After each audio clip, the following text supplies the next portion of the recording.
neste culto, Senhor, e manifesta a tua presença em nosso meio. Isso nós fazemos, isso nós oramos, ó Pai, te pedindo e já te agradecendo, no nome de Jesus. Amém e amém. Se você pode, louva o nome do Senhor com as palmas.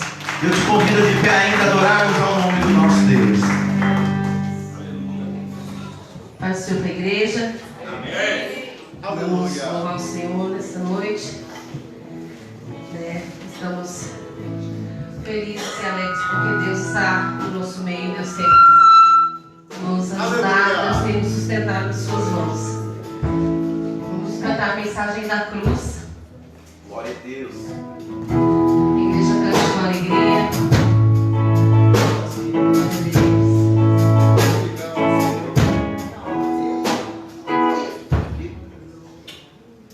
Vamos orar para Deus restaurar a garganta do Emerson e a minha também, né? Deus abençoe. Vamos cantar com alegria, igreja.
certeza que o Senhor te ama. Com alegria.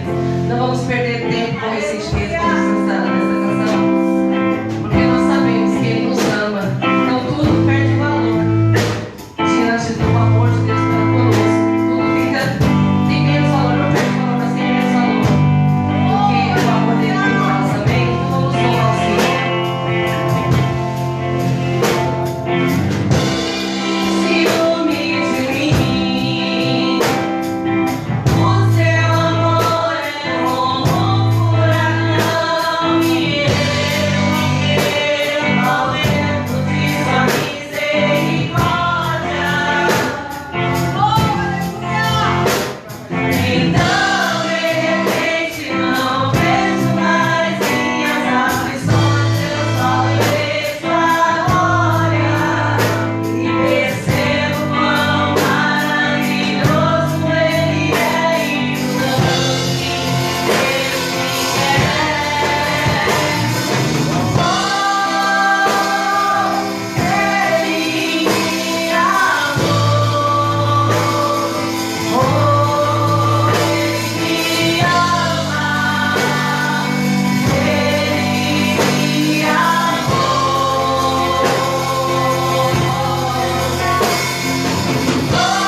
Jesus.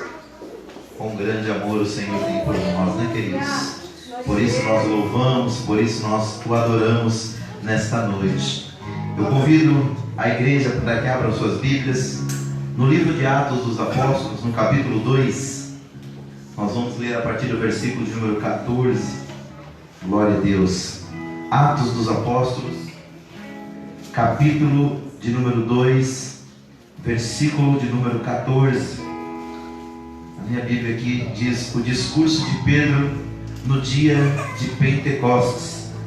Essas palavras foram proferidas por um homem logo após ter sido cheio do Espírito Santo, alguém que não teve coragem de confessar quem era Jesus diante de uma serva, de uma criada, de um escravo, mas agora cheio do Espírito Santo, ele dava testemunho diante de uma multidão.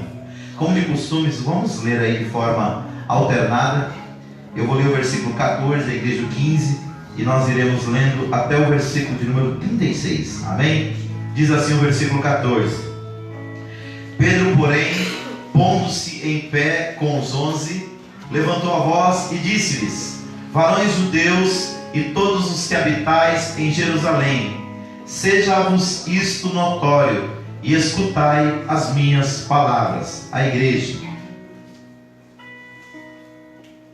Pois estes homens não estão embriagados, como vós pensais, visto que é apenas a terceira hora do dia. Mas isto é o que foi dito pelo profeta Joel. E acontecerá nos últimos dias, diz o Senhor, que derramarei o meu espírito sobre toda a carne, e os vossos filhos e as vossas filhas profetizarão, os vossos mancebos terão visões, os vossos anciãos terão sonhos. E sobre os meus servos e sobre as minhas servas derramarei do meu espírito naqueles dias, e eles profetizarão. E mostrarei prodígios em cima do céu e sinais embaixo na terra, sangue, fogo e vapor de fumaça. O sol se converterá em trevas e a lua em sangue, antes que venha o grande e glorioso dia do Senhor. E acontecerá que todo aquele que invocar o nome do Senhor será salvo. Varões israelitas, escutai estas palavras: a Jesus o Nazareno, varão aprovado por Deus entre vós com milagres, prodígios e sinais, que Deus por ele fez no meio de vós, como vós mesmos bem sabeis. A este que foi entregue pelo determinado conselho e presença de Deus, vós matastes, justificando pelas mãos de ímpios. Ao qual Deus ressuscitou, rompendo os grilhões da morte, pois não era possível que fosse retido por ela. Porque dele fala Davi, sempre via diante de mim o Senhor, porque está à minha direita, para que eu não seja abalado. Por isso se alegrou o meu coração, e a minha língua exultou, e além disso a minha carne há de repousar em esperança. Pois não deixarás a minha alma paz, nem permitirás que o teu santo veja a corrupção. Fizeste-me conhecer os caminhos da vida, encher-me-ás de alegria na tua presença. Irmãos, seja-me permitido dizer-vos livremente acerca do patriarca Davi, que ele morreu e foi sepultado, e entre nós está até hoje a sua sepultura. Sendo, pois, ele profeta, e sabendo que Deus lhe havia prometido com juramento que faria sentar sobre o seu trono um dos seus descendentes. Prevendo isso, Davi falou da ressurreição de Cristo, que a sua alma não foi deixada no Hades, nem a sua carne viu a corrupção. Ora, a este Jesus Deus ressuscitou, do que todos nós somos testemunhas.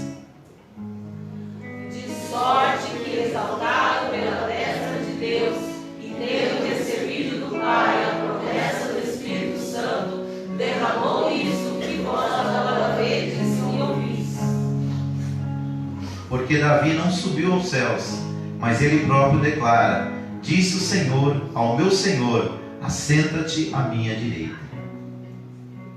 Até que eu ponha os teus inimigos por escabelo de teus pés. Versículo 36. Saiba, pois, com certeza toda a casa de Israel, que a esse mesmo Jesus, a quem vós crucificastes, Deus o fez Senhor e Cristo. Vamos todos ler juntos esse último versículo? 1, 2, 3. Saiba, pois, com certeza toda a casa de Israel, que a esse mesmo Jesus, a quem vós crucificastes, Deus o fez Senhor e Cristo. Amém, queridos? Esse texto, irmãos, ele foi proferido, como eu disse no início, logo após os discípulos terem sido batizados com o Espírito Santo. E assim que isso aconteceu, eles se encheram de ousadia, começaram a anunciar a palavra de Deus. E Pedro, que não era analfabeto, como alguns dizem, né? Até porque ele escreveu algumas cartas, mas ele era indouto, ele não era um doutor, ele não era um homem das letras, ele era um pescador.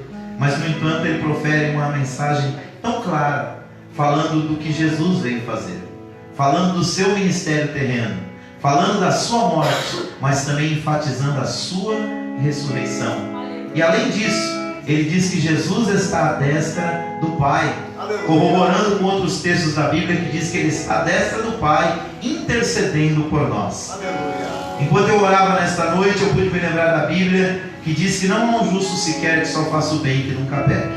Por nós mesmos, nenhum de nós somos dignos de participar da mesa do Senhor, mas o que nos dá o direito é a capacidade de nós crermos em Cristo como nosso único e suficiente Salvador, e como aquele que perdoa os nossos pecados e nos purifica de toda iniquidade. Amém? Quero te convidar a estar em pé. Vamos fazer um momento de oração, e nessa oração nós vamos pedir justamente isso para Deus, que Ele nos dê a condição de, com a consciência limpa, nós possamos nos aproximar da mesa do Senhor nesta noite, porque ela foi purificada pelo precioso sangue de Jesus Cristo, vertido por nós ali na cruz do Calvário. Amém? Logo após, nossos jovens estarão louvando a Deus, as mulheres e assim por diante.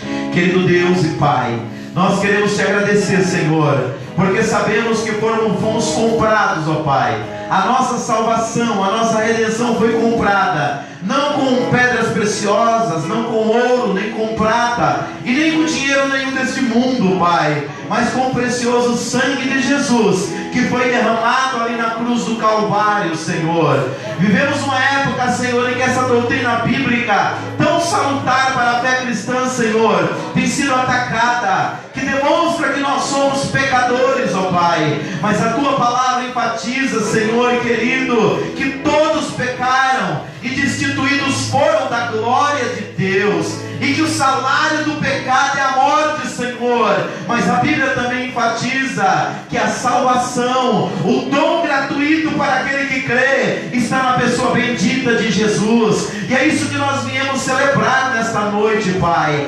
reconhecendo as nossas culpas, reconhecendo as nossas transgressões e te pedindo perdão, Senhor. Nós sabemos que foram os nossos pecados que levaram Cristo até a cruz, Cristo até o Calvário, Senhor. Mas sabemos também que se com Ele nós morremos, com Ele também nós podemos ressuscitar, para poder viver com Ele por toda a eternidade. Intercede por nós nesta noite, Senhor, e pelo Teu sangue nos torna aceitáveis diante de Deus. É esse o meu pedido nesta noite, Senhor. É essa nossa gratidão, ó Pai, no nome de Jesus Cristo. E só quem crê diga amém, e aplauda bem forte o nome de Jesus. Glória a Deus. Os jovens podem se aproximar logo após as mulheres, amém?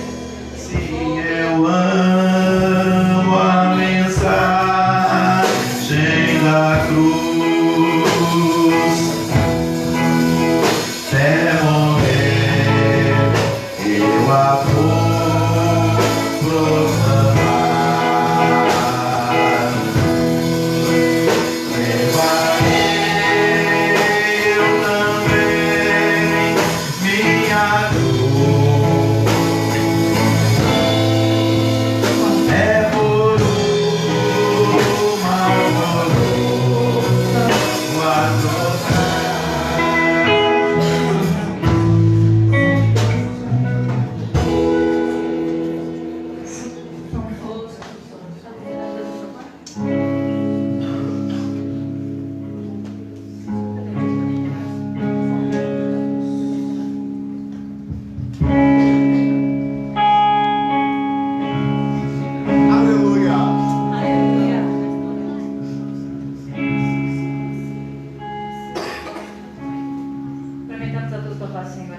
Amém.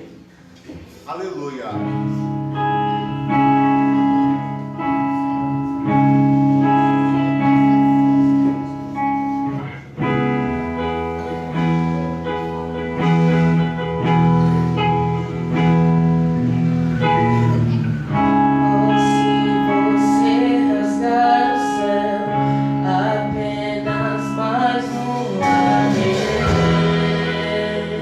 Glória a Deus. Aleluia.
Lar Mulheres.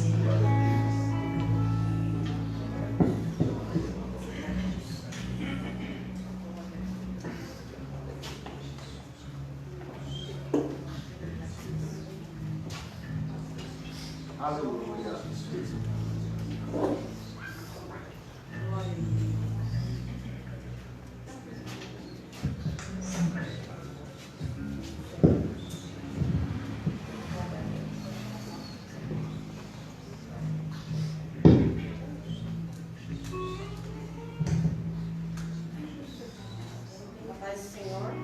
Paz do Senhor, igreja. Amém. Vamos adorar a Deus nessa noite conosco. Aleluia.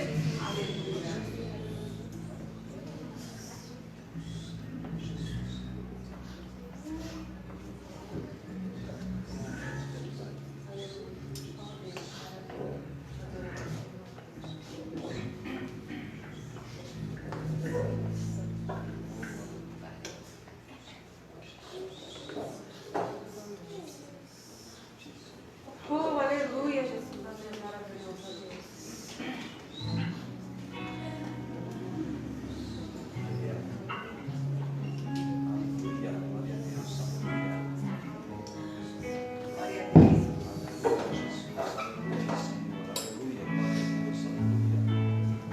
O que vieste fazer aqui? Eu vim adorar a Deus. O que vieste fazer aqui? Eu vim adorar a Deus. Eu vim adorar, eu vim adorar, eu vim adorar a Deus. Eu vim adorar, eu vim adorar, eu vim adorar a Deus. O que os homens querem fazer aqui? Eu vim adorar a O que os homens querem fazer aqui? Eu vim adorar a Eita, cara. Eu vim adorar, eu vim adorar, eu vim adorar a Deus. Eu vim adorar, eu vim adorar, eu vim adorar a Deus. O que as mulheres querem fazer aqui? Eu vim adorar a Deus. O que as mulheres veio fazer aqui? Eu vim adorar a Deus. Eu vim adorar, eu vim adorar, eu vim adorar a Deus. Eu vim adorar, eu vim adorar, eu vim adorar a Deus. Obrigado, pastor Douglas, de lembrar do Corinthians. Glória a Deus. Amém. Glória a Deus. Aleluia. Louvado seja o nome do Senhor, Deus Todo-Poderoso. Aleluia. Honra, glória e louvor. Aleluia, Jesus. Vestido está o Senhor. Aleluia. Amém. Glória a Deus. Vamos louvar. Aleluia, aleluia, aleluia. Glória a Deus. Aleluia. Louvado e exaltado seja o O nome Rebeca tocou, mas nós vamos continuar. de Deus. Aleluia. Vamos louvar o Senhor. Esse louvor todo mundo sabe. Vamos louvar.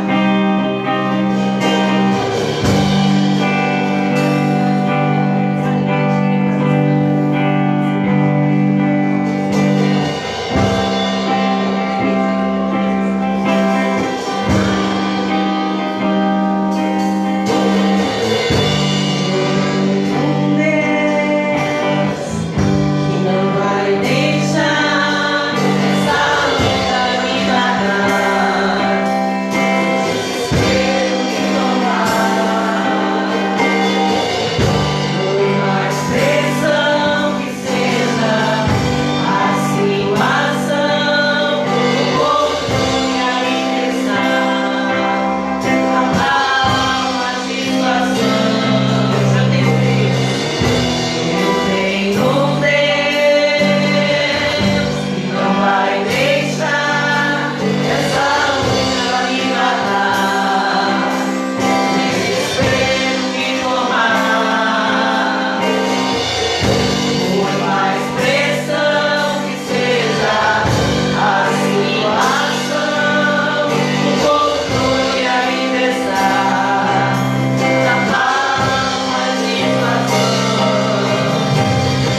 JL se aproxima. E enquanto a gente louva o nome do Senhor, nós vamos também contribuir com dízimos e ofertas para a casa do Pai. Amém? Que Deus continue abençoando a sua vida, fazendo você prosperar, mas que dessa prosperidade você se lembre da casa do Senhor. Amém? Eu gosto muito da promessa bíblica que diz que nós devemos honrar o Senhor com as nossas primícias e os nossos celeiros transbordarão. Eu creio que Deus é aquele que cuida daquele que investe no seu reino e na sua obra. Amém? Vamos orar? Pai, nós te damos graças, Senhor, porque nós entendemos que tudo que temos vem de Ti. O Senhor é o nosso provedor, o Senhor é aquele que tem cuidado de nós nos mínimos detalhes, ó Pai. Louvamos o Teu nome pelas bênçãos recebidas da Tua mão e consagramos a Ti agora os nossos dízimos e ofertas em gratidão por tudo que o Senhor tem feito por nós. Que a Tua bênção seja sobre nossas casas, sobre nossas famílias, mas que nós nunca nos esqueçamos, ó Pai, da Tua obra e do Teu reino e das pessoas que carecem ao nosso redor. Em nome de Jesus, abençoa a oferta, os dízimos, os votos dos Seus filhos, que voluntariamente, Senhor, eles entregarão na Tua casa. Assim eu oro te pedindo e te agradecendo no nome precioso de Jesus. Amém. Aleluia.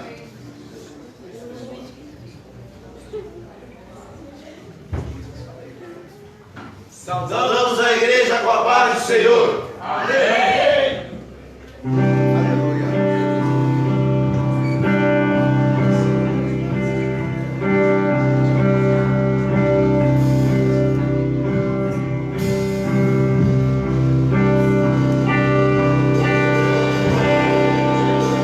Toda minha vida, ó Senhor, te louvarei.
Queridos, está conosco, para nossa Aleluia. alegria, o pastor Josafá Rosendo e a sua família.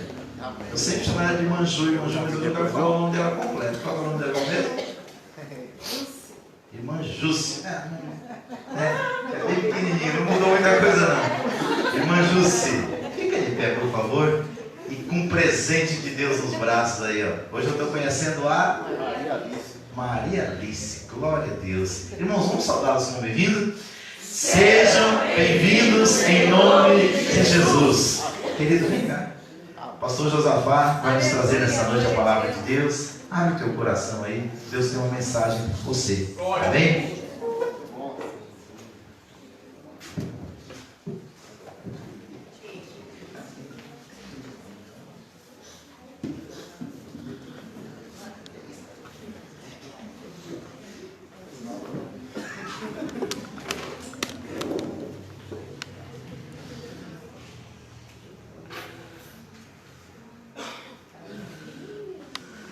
Meus irmãos, quero cumprimentá-los com a paz do Senhor Jesus. Amém. Graças a Deus por tudo, por esta tão boa oportunidade que o Senhor nos concede nesta noite de estarmos aqui na igreja dirigida, conduzida pelo pastor Davi Alencar Santana, meu amigo. Davi é um irmão.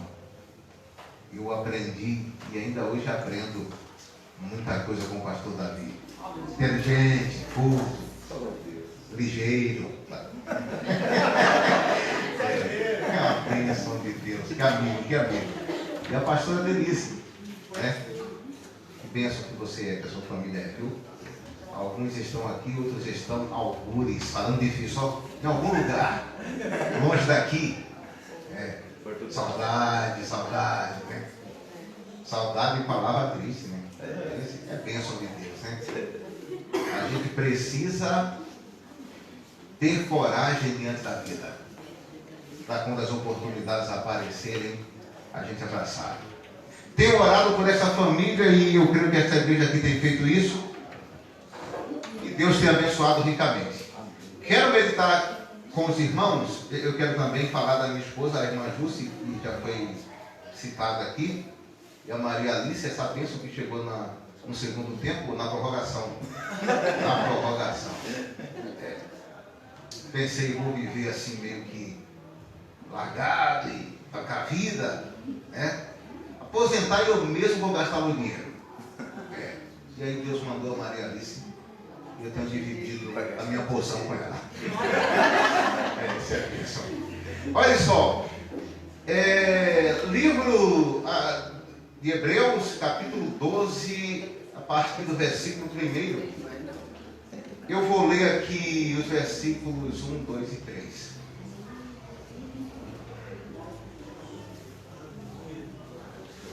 Pelo telão, a gente já se acostumou com o telão, a gente não está. Hebreus, capítulo 12, versículos 1 e 3. Quem achou, diga achei. Achei. Olha, o versículo 3, eu quero ler e pedir que vocês leiam os dois primeiros versículos. Por favor, leiam todo mundo em voz muito alta.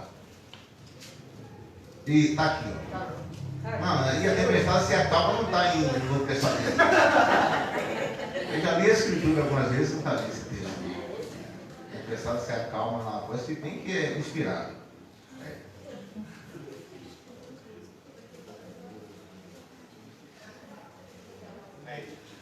Pronto.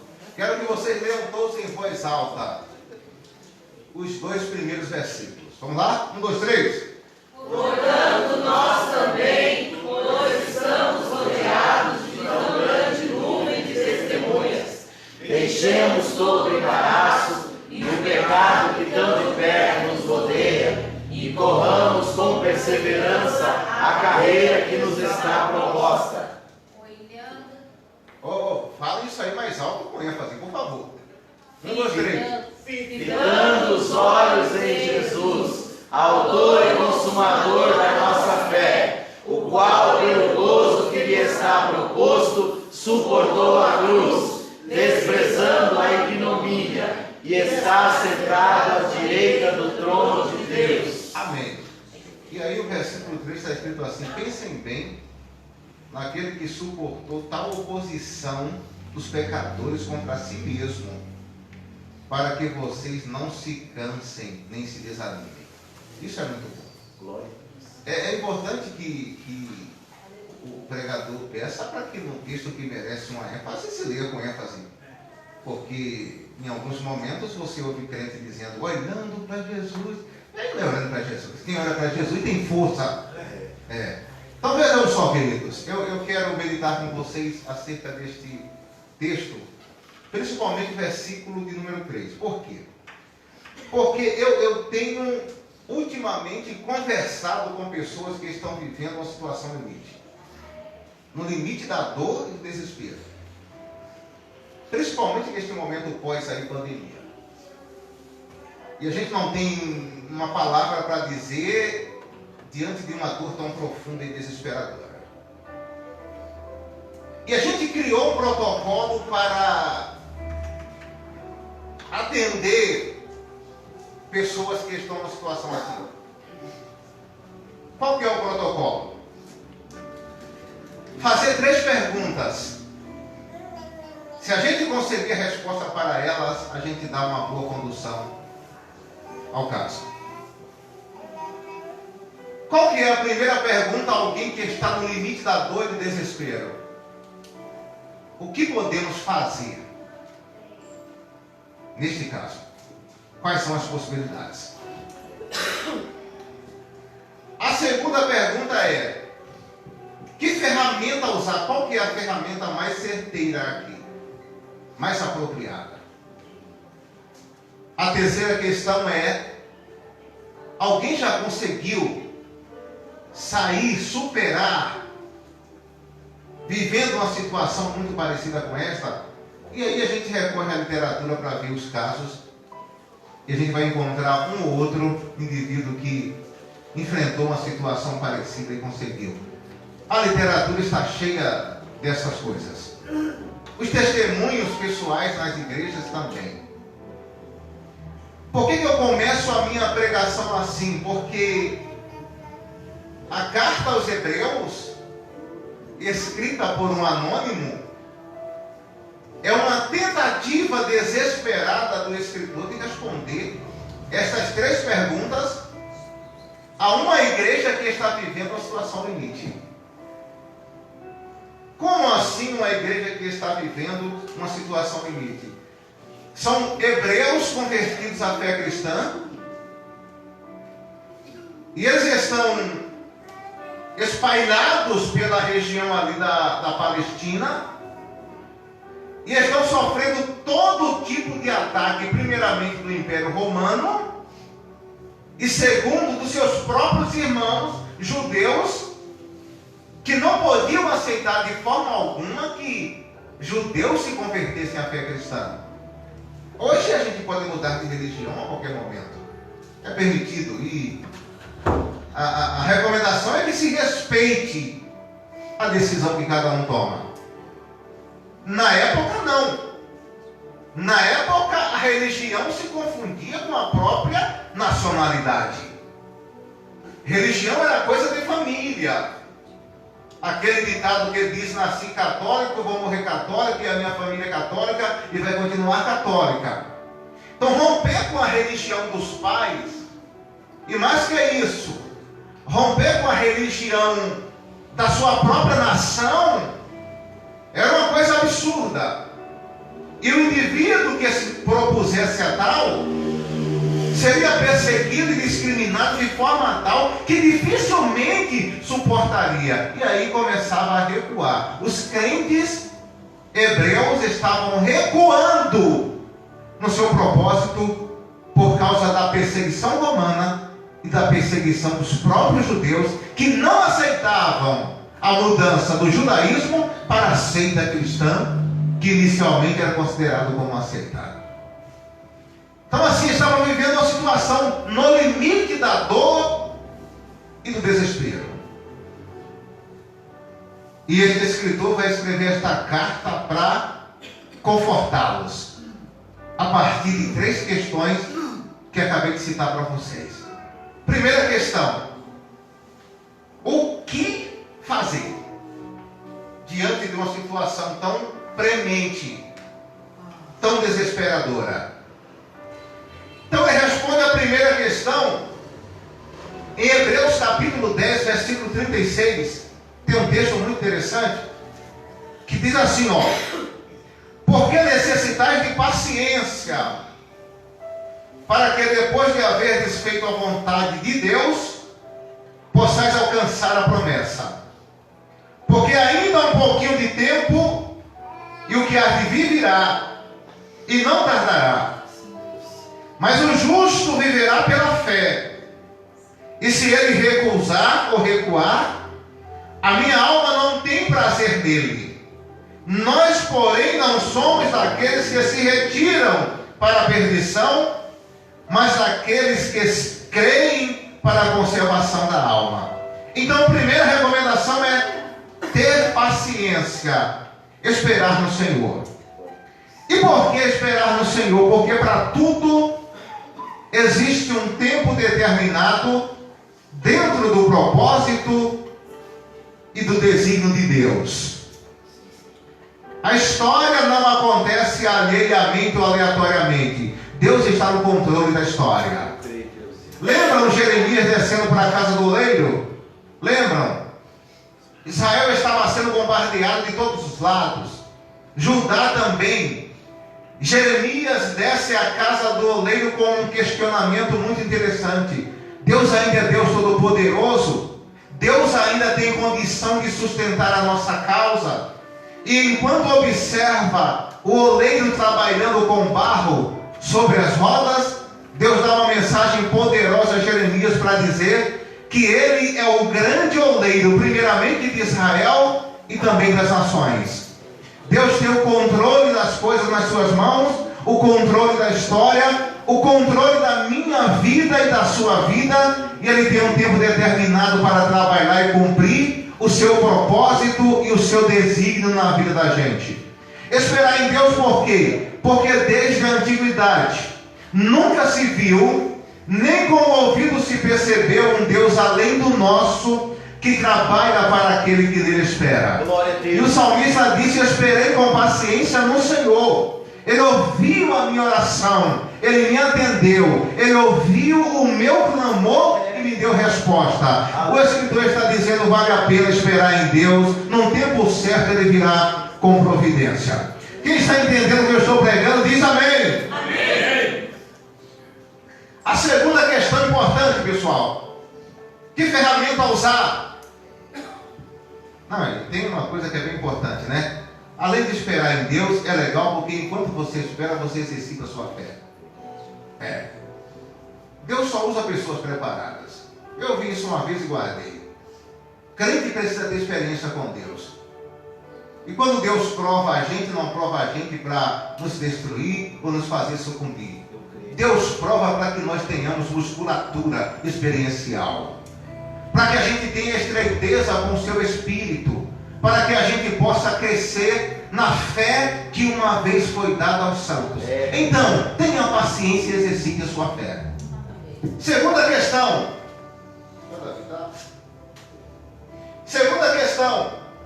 Que ferramenta usar? A fé.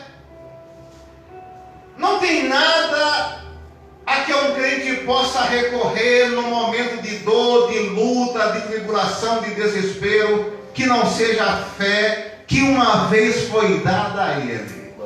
Veja só, a fé não é o resultado de um exercício espiritual.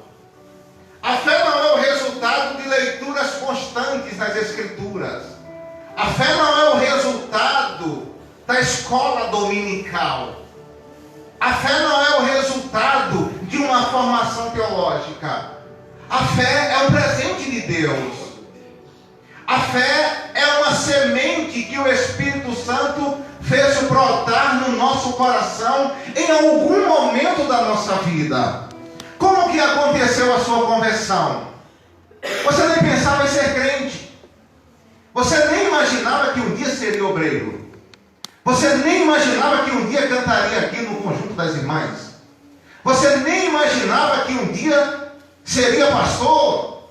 Você era mais um na vida, como eu fui mais um na vida. E um dia, sem que você pensasse nisso, sem que você esperasse isso, você começou a sentir uma inquietação e um ardor no peito, e você disse: eu vou ser cristão. Aceitou a fé cristã, o Espírito Santo passou a habitar em você, e a partir de então sua vida começou a ser conduzida e guiada por Deus. Então a fé é um presente de Deus. Outro dia, pastor Davi, um amigo nosso em comum perguntou para mim: como que você sabe que as promessas de Deus vão se cumprir na sua vida? E ele esperou que eu citasse algum texto, que eu contasse algum testemunho. E eu respondi para ele: eu sei que vai acontecer, porque está aqui, ó. Está aqui. A gente crê, não porque a gente é melhor que ninguém, não porque o pastor disse na igreja para a gente crer, se bem que isso é importante. A gente crê porque Deus fez brotar aí. Glória a Deus. Fez nascer aí. E por mais que as circunstâncias pareçam desfavoráveis, por mais que o inimigo se levante e diga que não, por mais que tudo pareça perdido, nada consegue apagar a chama que queima no peito da gente.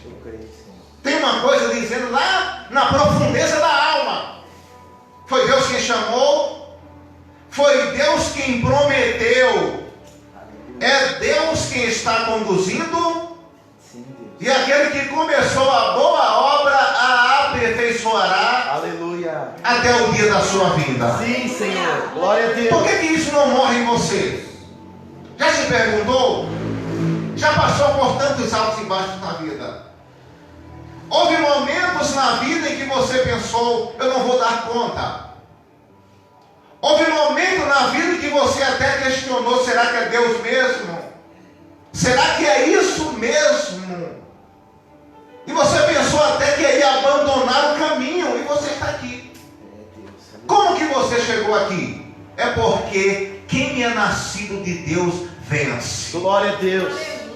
Quem recebeu a fé, que vence o mundo, vence. Aleluia. Por isso que você está aqui. Glória a Deus. Lembro-me de uma situação bem interessante.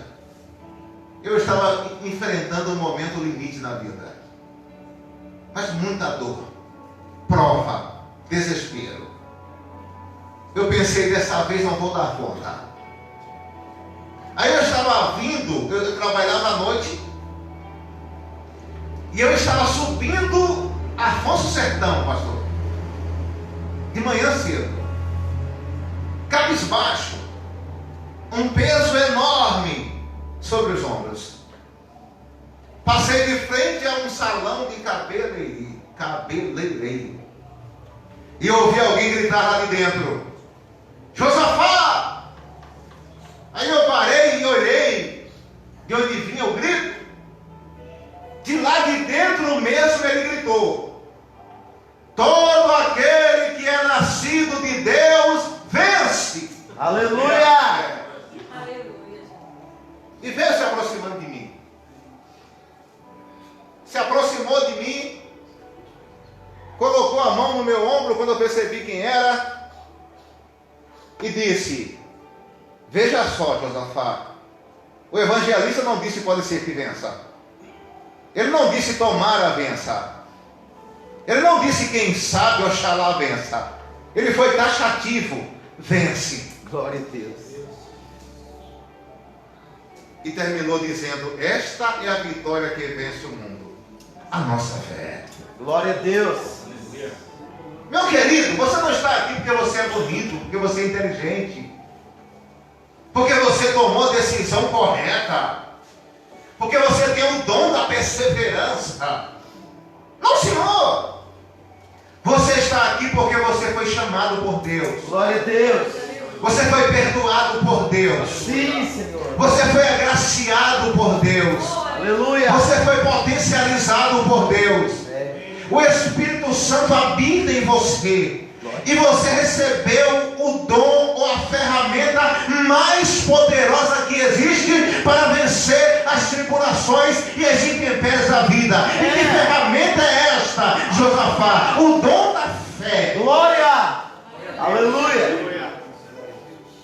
E o escritor disse: pela fé, Abraão venceu, Isaac venceu, Jacó venceu, José venceu, os profetas venceram, os reis venceram, alguns foram perseguidos, maltratados, cerrados ao meio, mas permaneceram firmes. Tudo isso por meio da fé. Glória a Deus. E eu gosto muito do texto do capítulo 11 que diz: todos estes, tendo morrido na fé, não alcançaram as promessas, mas vendo-as de longe e crendo nelas e confessando-as e abraçando-as, eles se disseram estrangeiros e peregrinos na terra. Crente, use a fé, acredite, Deus está com você. Glória a Deus. Ainda que as circunstâncias pareçam extremamente desfavoráveis, ainda que o inferno se levante para dizer que você não vai conseguir, eu vou me preparar aqui, eu não estou acostumado com essas coisas, viu? Isso. Eu costumo pregar andando assim, eu gosto de cutucar, de provocar, olhar no rosto, e aí, mas eu vou me preparar aqui. Ainda que tudo pareça perdido, acredite, Deus está com você. Eu creio, Senhor. Ele é fiel e poderoso para segurar sua causa, para segurar seu depósito até aquele dia. Como disse Paulo, eu sei em quem tenho crido, e sei que Ele é poderoso para guardar o meu depósito. Você sabe da importância disso? Tem gente que passa apressadamente pelo texto, não percebe a profundidade e a grandiosidade disso. Eu sei em quem tenho crido. Um dia, Deus olhou lá para o céu, viu você andando em algumas ruas aqui, meio perdida, e Ele disse: eu vou escolher ela para mim. Apontou. Jesus disse: já que o Senhor escolheu, Pai, vou remi-la e vou perdoá-la. Foi lá e perdoou e remiu. O Espírito disse: já que Deus Pai escolheu, Deus Filho remiu e perdoou, eu vou selar com o selo. Glória a Deus. E passou a habitar em você. Aleluia. Entenda isso, pelo amor de Deus. Isso não é coisa nossa. É Deus. Aleluia. Então era exatamente isso que o escritor aos Hebreus estava dizendo. Isso que está acontecendo com vocês não aconteceu porque vocês pediram para acontecer. Vocês foram chamados. Vocês foram vocacionados e predestinados. Então recuar nunca. Aguentem as pontas. Deus está com vocês, operando em vocês o querer e o efetuar. Aleluia. Quem está entendendo o que eu estou pregando diz amém. Amém. Glória a Deus.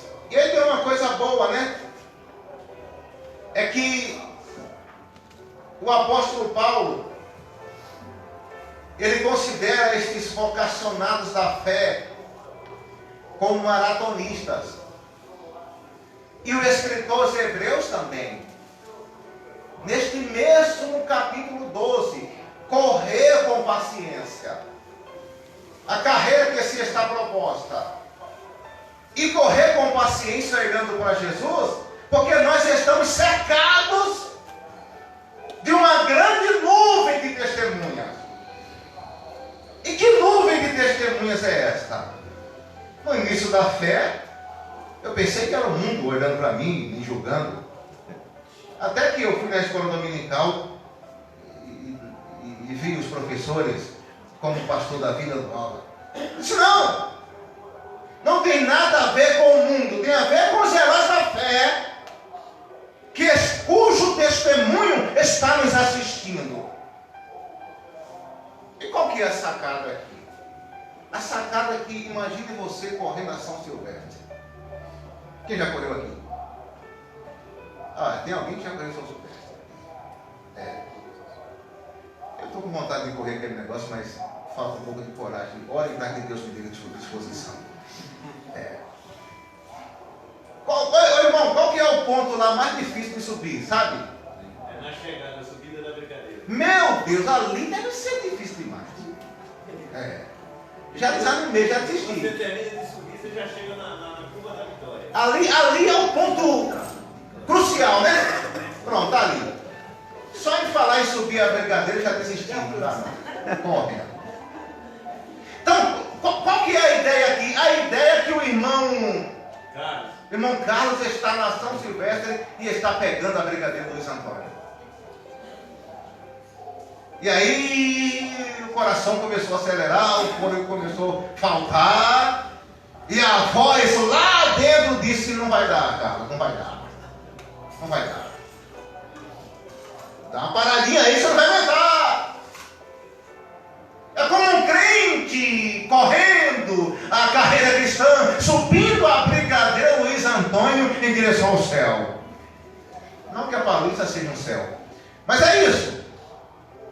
E aí quando ele percebe que não vai dar mais, que vai parar, que vai sentar, que vai entregar os pontos, quem que está na arquibancada olhando e assistindo o irmão Carlos correndo? Ninguém mais, ninguém menos que Abraão. Isso que está dizendo aqui. Ninguém mais, ninguém menos que Jacó, Isaac, José, os profetas. Eles estão nos assistindo. E aí quando o Carlos pensa em sucumbir, ele ouve Abraão dizer, Carlos, pela fé você pode. Glória a Deus. Ele pensa em parar, Jacó grita lá da arquibancada dos heróis da fé, você pode pela fé. Davi grita pela fé, você pode. Moisés grita pela fé, você pode. Ei, nós vencemos pela fé e vocês vão vencer pela fé. Aleluia! Glória a Deus. Essa é a galeria. Nós estamos assistidos enquanto corremos a carreira cristã por uma grande nuvem de testemunhas. E o testemunho deles é um só. Pela fé você pode. Glória a Deus. Acredite. Aleluia. Quem está entendendo o que eu estou pregando, diz amém. Amém. Quem vai tentar correr a São Silvestre, diz amém. Ninguém está aqui. Falta fé. Agora vejam só. Pode caminhar também. Pode caminhar também, muito bom. Aqui eu percebi que aqui tem incentivo o pessoal caminhar. Não pensem que manter um corpo esbelto assim é fácil. Mas nós já estamos tentando. Caminhando para o final. Vamos lá. O que acontece aqui é que no capítulo 11 de Hebreus, o escritor joga toda a ênfase na fé, na ferramenta, e não nos heróis. Porque venceram pela fé o presente que receberam. Isso aqui é muito importante. Veja só. No capítulo 11, toda a ênfase está na ferramenta e não em quem usa. Tanto é que a fé se repete pelo capítulo todo. Abraão pela fé, Isaac pela fé, Jacó pela fé. Então foi a fé que receberam um dia que os levou à vitória. Glória a Deus. De repente, nesse capítulo 12, ele vai mudar o foco. E ele vai jogar luz e ênfase não na fé, mas no autor e no consumador dela. Isso aqui é importante. Por quê? Meu amigo, que tem momento que nem o testemunho de Abraão dá conta. Tem momento que você para ler a história de gente como José e nem aquilo resolve. É difícil. Não que não ajude, é importante. Mas há momento que o pico de desespero e dor é tão grande que nem esses grandes testemunhos resolvem. Aí ele tira a ênfase da ferramenta e põe no autor e consumador da fé. Quer ser firme, inabalável, invencível, inderrotável. Ele disse, com todo respeito a Abraão, com todo respeito a Jacó, a Isaac, etc. Mas o foco precisa estar em Jesus. O foco precisa estar no autor e consumador da fé. O olhar precisa estar fixado nele. E por quê? Porque ninguém como ele suportou um grau tão elevado de afronta e de insulto. Gente, vamos combinar aqui, para a gente caminhar para o final. Você tem ideia do que significa o Filho de Deus sendo crucificado? Já parou para pensar nisso? Outro dia, alguém perguntou para mim na escola assim de teologia, Josafá, o que aconteceu em Gênesis? Foi uma serpente mesmo que enganou Eva e eu disse, olha, foi aquilo mais alguma coisa, porque a gravidade do que aconteceu em Gênesis só pode ser compreendido no Calvário. Eu só posso entender a gravidade do que aconteceu, porque a gente lê o texto como uma fábula, e a serpente falou, Eva, ela disse oi, come Eva, e Eva comeu, e Deus, aleluia e tal. E eu disse para ele, a gravidade do que aconteceu em Gênesis só pode ser compreendido no Calvário. O Filho de Deus estava morrendo como um malfeitor, sendo zombado, escarnecido, chicoteado, cuspido. Isso é muito grave. Por isso que você lê Isaías falando do homem de dores e experimentado nos trabalhos, e como um de que os homens escondiam o rosto, era desprezado e não fizemos dele caso.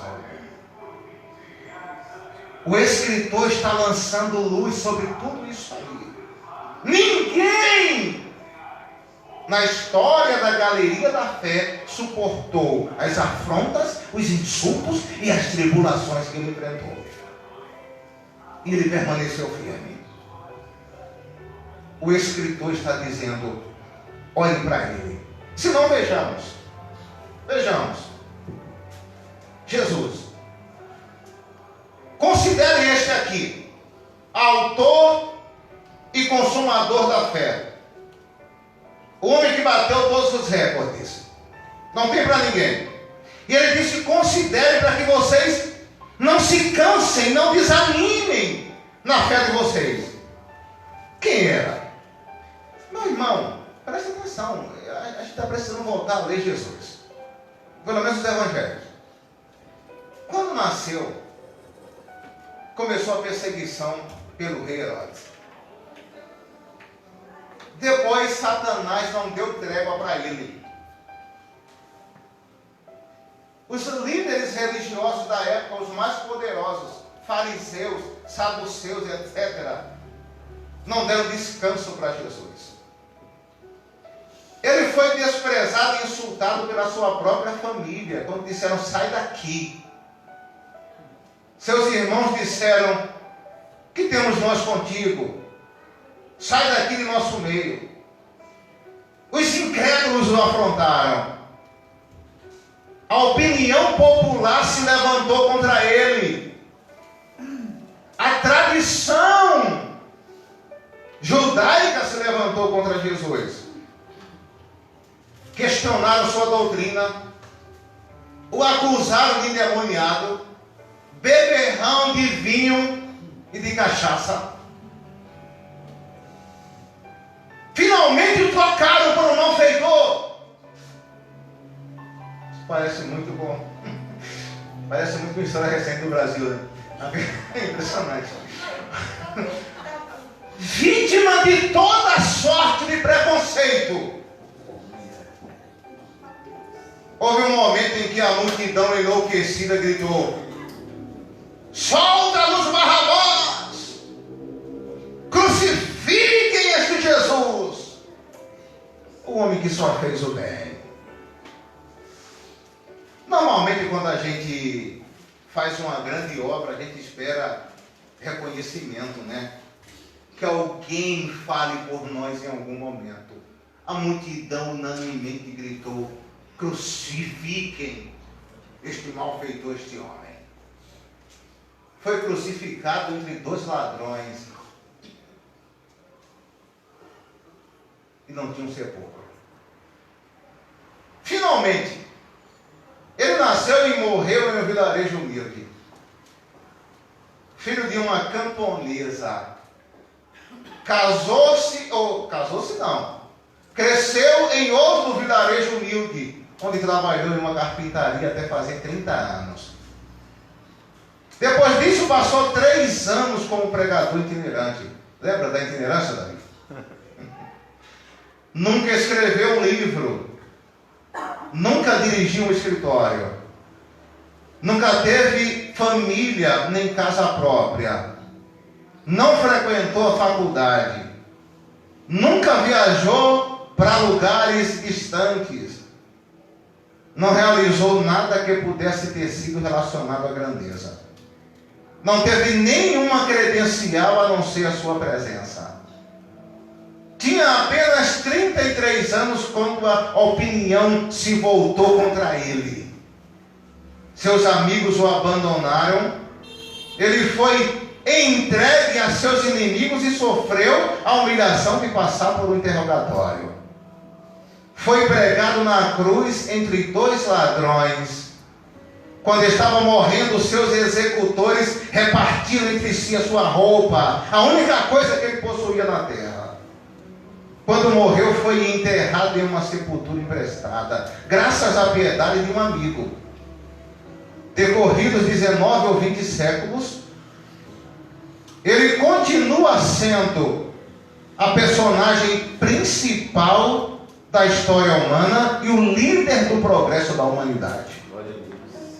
Todos os exércitos que já marcharam, todos os navios que já navegaram, todos os parlamentos que já se reuniram, todos os reis que já reinaram, todos juntos não exerceram tanta influência sobre a vida dos seres humanos como aquela vida solitária de Nazaré. Jesus é o meu referencial de vida, e você? O Escritor está dizendo: olhe para Ele.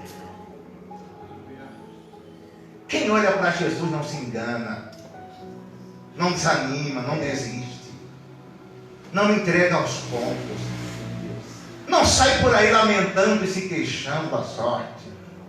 Quem olha para Jesus tem o olhar levantado, o peito empolado, segue com a convicção Deus, aleluia, de que ele não está mais na sepultura. Ele morreu, mas ressuscitou ao 3º dia. Está sentado à direita de Deus e de lá vai voltar para buscar a igreja. aleluia, Olhe para Ele. glória a Deus. E fechando aqui, gente, eu gosto muito de estudar religiões antigas.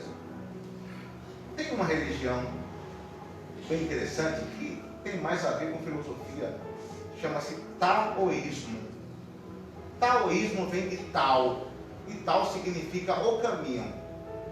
Segundo os adeptos dessa religião, quem achar o Tao encontrou a felicidade. Mas o Tao é um mistério que é revelado apenas a alguns. Então, os adeptos diziam: você achou o Tao? Você encontrou o Tao foi revelado, ou o caminho foi revelado a você. Aparece um homem carpinteiro de Nazaré pregando e disse: o tal sou eu. Eu sou o caminho. Glória a Deus. Outra coisa importante é que a religião e a filosofia sempre tiveram como objetivo encontrar a verdade, a realidade final das coisas, aletheia, do grego. Olha, a filosofia é como subir uma montanha para encontrar no topo dela a aletheia, a verdade. Aparece um homem, na época considerado louco, e fala essa afirmativa: eu sou a verdade. Por isso que se diz, pastor Davi, que os estudiosos da filosofia escalaram essa montanha durante séculos para encontrar essa tal aletheia, a verdade, lá em cima. Montanha alta, íngreme. E quando chegaram lá perto, que disseram: ufa, vamos descobrir, ouviram um barulho. Eram os crentes pentecostais que estavam lá há séculos. E disseram para eles: o que vocês estão procurando, já encontramos, ó. Desde que o homem de Nazaré falou: eu sou a verdade. Sim, Deus. E finalmente, tinha um programa chamado Provocação na Cultura. Não sei se alguém já viu. Eu gostava muito, era o Ambu Janra. Ele morreu. E agora tem uma outra pessoa fazendo, mas mudou o nome, é Provoca. Então assim, eu gostava do Provocações. Por quê? Porque o Ambu Janra, um homem muito inteligente, entrevistava só gente top. Fernando Henrique Cardoso, isso é só da elite aí. Fazia um monte de perguntas interessantes. E no final, ele encerrava o programa assim: olhava nos olhos do indivíduo, como eu estou olhando nos seus olhos. Qual é o seu nome? Dorival. O que é a vida? Quando o Ambu Janra fazia essa pergunta, desequilibrava o entrevistado. Porque vamos imaginar, o Fernando Henrique Cardoso respondia: a vida na verdade é um intervalo de tempo e tal. E aí ele insistia: Fernando Henrique, o que é a vida? Aí ele: não, na verdade tal. Não é uma pergunta fácil de responder. Toda vez que eu assistia, eu imaginava Jesus entrevistado por Ambu Janra. Eu estava pensando. Você imaginou Jesus sair no lugar de entrevistado e no final, depois que Ambu Janra perguntasse sobre a igreja, como é que está sendo conduzida e tal, e Jesus torcendo o rosto e dizendo: não está bom. No final, Ambu Janra encarando Jesus e perguntando: Jesus de Nazaré, o que é a vida? Eu pensando, as loucuras aqui, eu imagino o desespero e a loucura quando Jesus olhasse para ele e dissesse: Ambu Janra, eu sou a vida. Glória! Os Hebreus está dizendo: não tem para ninguém, querido, não tem para ninguém. Quem quer vencer? É, Deus. Fica bitolado em Jesus de Nazaré. Aleluia. Apaixonado por Jesus de Nazaré. Glória. Seguidor fiel de Jesus de Nazaré. Anda segundo os ensinos de Jesus de Nazaré. Sim, Deus. Pastor Davi, muito obrigado. Foi só um bate-papo. Pareceu mais filosofia do que... Glória a Deus.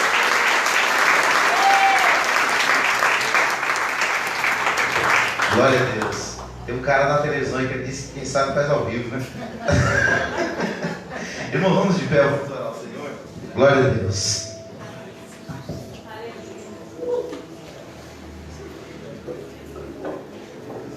Ele disse: eu sou o caminho, a verdade e a vida. E não é ninguém vai, né? Às vezes a gente ouve errado. Eu já vi gente com 30 anos de crente dizendo quem vai. Ele não disse vai. Ninguém vem ao Pai se não for por mim. Amém? Vamos orar? Pai, nós te agradecemos por esta palavra. Como é bom, Senhor querido, sermos expostos à simplicidade do Evangelho, que é lâmpada para os nossos pés e é luz para o nosso caminho. Nos ajuda, Senhor querido, a não abrirmos mão dessa verdade bíblica, Senhor. como nós estudamos hoje pela manhã na escola bíblica, Senhor. Quantas verdades têm surgido neste mundo, Senhor, com roupagem de cristianismo, de evangelho, de Bíblia, de Escritura Sagrada, mas não tem nada a ver com aquilo que o Senhor nos revelou.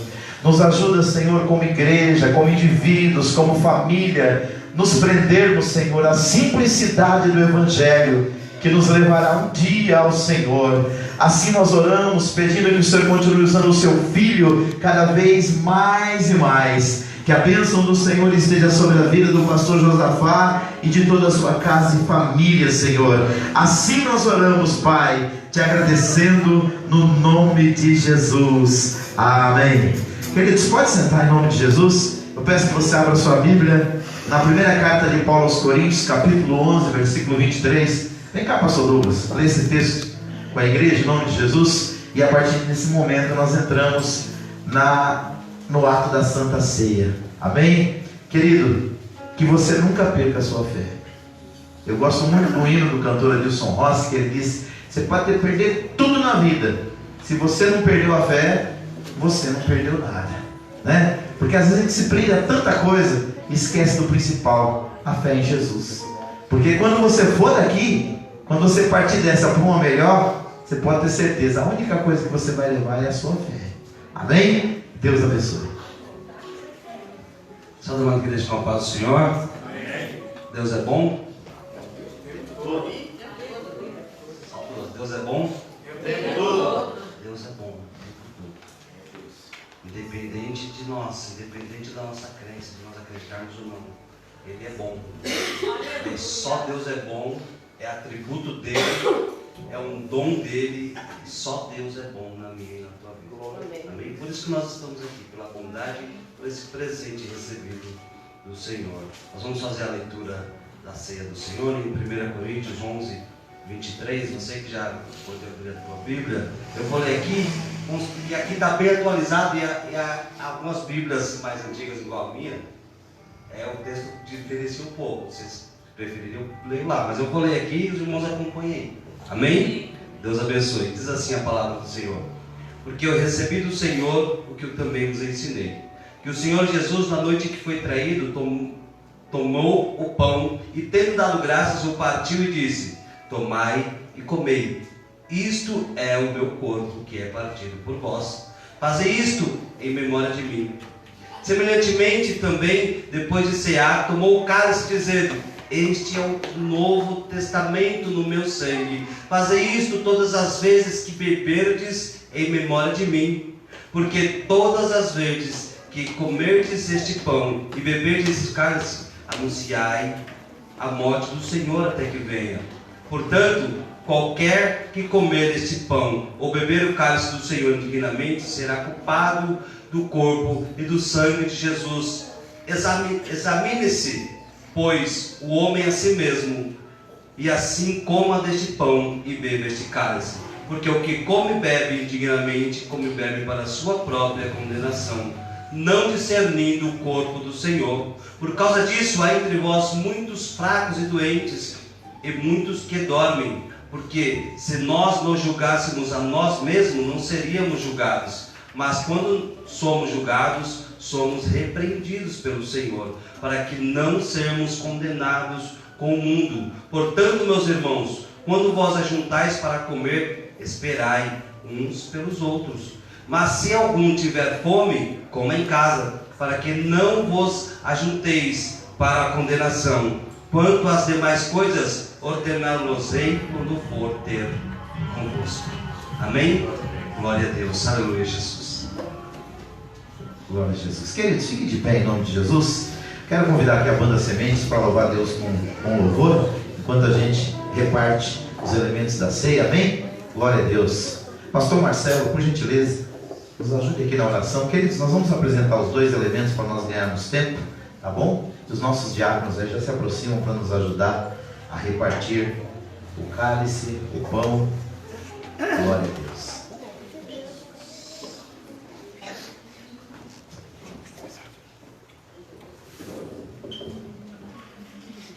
Graça e paz, igreja. Vamos orar. Senhor Deus, nós mais uma vez queremos agradecê-lo por esta oportunidade ímpar que nós estamos tendo nesta noite.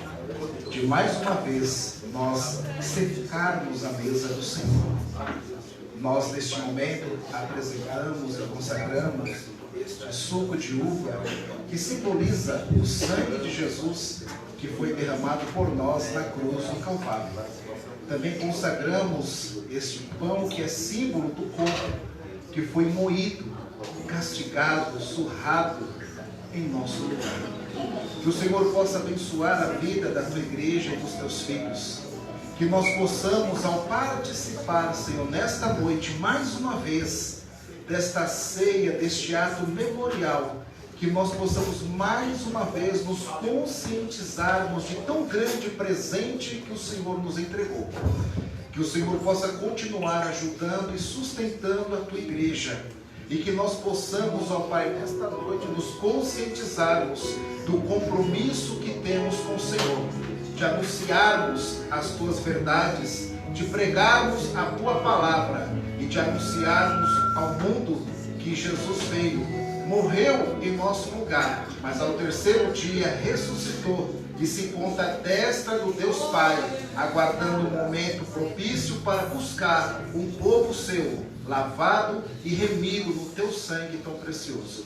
Então abençoe a tua igreja, abençoe os teus filhos nesta noite. Essa é a nossa oração e a fazemos no nome do Cristo.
Glória a Deus.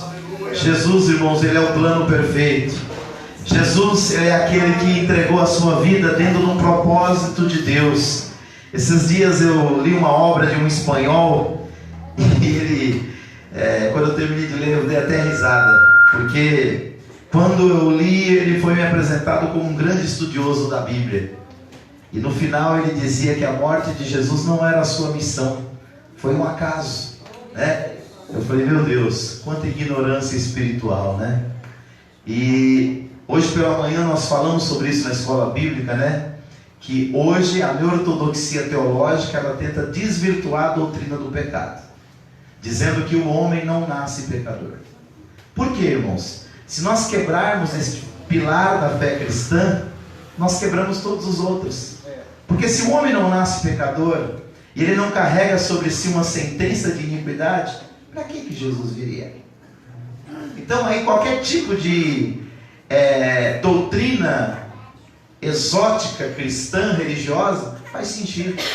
Mas quando nós partimos para a verdade bíblica que diz que o homem pecou, e que todos pecaram e destituídos foram da glória de Deus, e pior do que isso, o salário do pecado é a morte, o homem não tem outro caminho, o homem não tem outra escapatória, ele tem que correr para Jesus, que é o único caminho, a única verdade, a única vida que poderá religá-lo ao Pai.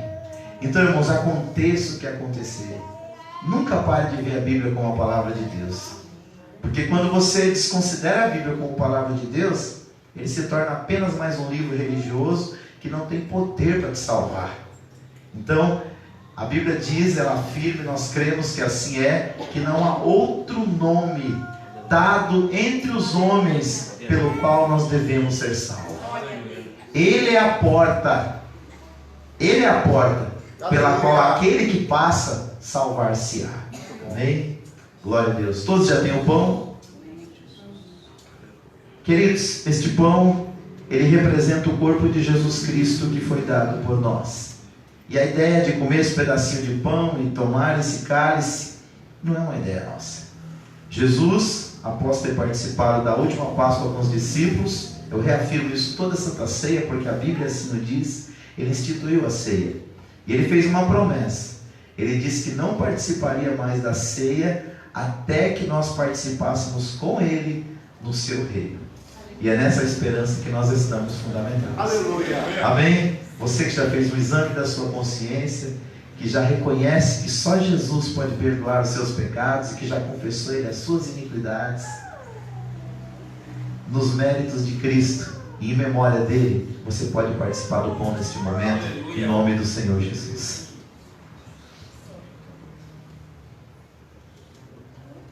Glória a Deus. Louvado seja o nome do Senhor. Nós te agradecemos, Senhor. Nós te agradecemos, Senhor. Porque não são os nossos méritos, Senhor, mas são os teus méritos que nos trouxe até aqui. Nós te agradecemos, Senhor. Porque mesmo sendo inocente, mesmo não tendo nenhuma culpa, o Senhor se entregou em nosso lugar. E por isso nós louvamos, e por isso nós exaltamos, e por isso nós bendizemos o teu nome. Aleluia. Glória seja dada ao nome do Senhor.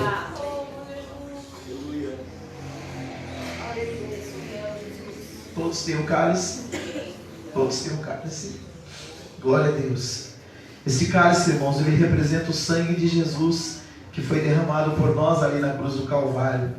O escritor da carta aos Hebreus, ele diz que sem derramamento de sangue não existe remissão de pecados.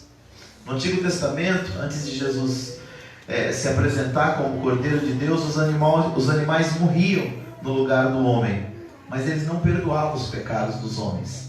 A Bíblia diz que eles cobriam os pecados por um tempo, até que o sacrifício perfeito fosse realizado. Quando Jesus ali na cruz do Calvário, ele entrega a sua vida, porque ninguém matou Jesus. Ele disse, eu dou a minha vida para depois tomá-la de volta. Quando ele dá o brado, está consumado, e nas mãos do Pai, ele entrega o seu Espírito, e o sangue dele é vertido, ele está ali cancelando a nossa culpa. Aquela cruz era minha, era sua, era nós que deveríamos estar ali, carregando o madeiro. Mas por que nós não estávamos ali? Porque ainda que quiséssemos, nós não tínhamos condição, porque nós somos pecadores. E a Bíblia diz que Deus prova o seu amor para conosco, em que Cristo morreu por nós, quando nós ainda éramos pecadores. Amém? Então você que tem um cálice, em memória do Senhor, em gratidão por tudo que Ele fez por você, pode participar do cálice em nome de Jesus. Aleluia. Se coloca de pé em nome de Jesus. Vamos fazer um instante de oração e em seguida louvar o nome do Senhor. Bendito Deus e Pai, nós oramos nesta noite, Senhor, agradecidos. Alabaçuricando, alabaxurimiando, alabaxéia. Reconhecendo, meu Deus querido, que foi o sangue de Jesus derramado por nós, ali na cruz do Calvário, que nos deu o direito de um dia vermos a Tua face, Senhor. Pai, enquanto nós estamos nesta terra, não deixe que nada venha nos separar do amor de Deus que está no Senhor Jesus. Nos ajuda a perseverarmos na fé, como foi pregado nesta noite, nos ensinado pelo Teu servo, olhando para Jesus, autor e consumador da nossa fé. Aleluia! Vamos juntos louvar o nome do Senhor em gratidão por tudo que Ele fez por nós. Aleluia! Tua mesa cura, aqui tem vinho e pão, tem um lugar pra mim.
Pela sua presença aqui neste lugar, que não fique só dessa vez, e que a bênção do Senhor continue sobre a sua casa. Irmãos, lembrando a todos, glória a Deus, dia 22 nós teremos nosso encontro de casais. Você que vai participar, faça aquele pix abençoado para a igreja, amém? Para a conta da igreja, porque a gente tem que acertar com o buffet. Para a gente fechar lá, a gente precisa da sua cooperação, amém? Vamos agradecer. Pai querido, Deus amado, nós queremos te louvar, Senhor, porque temos certeza que nesta noite, enquanto estávamos cercando a tua mesa, muitos de nós fomos curados, ó Pai, curados no físico, curados na alma, curados no espírito, pelo poder do nome, pelo poder do sangue e pelo poder do Espírito de Deus. Senhor, que nós possamos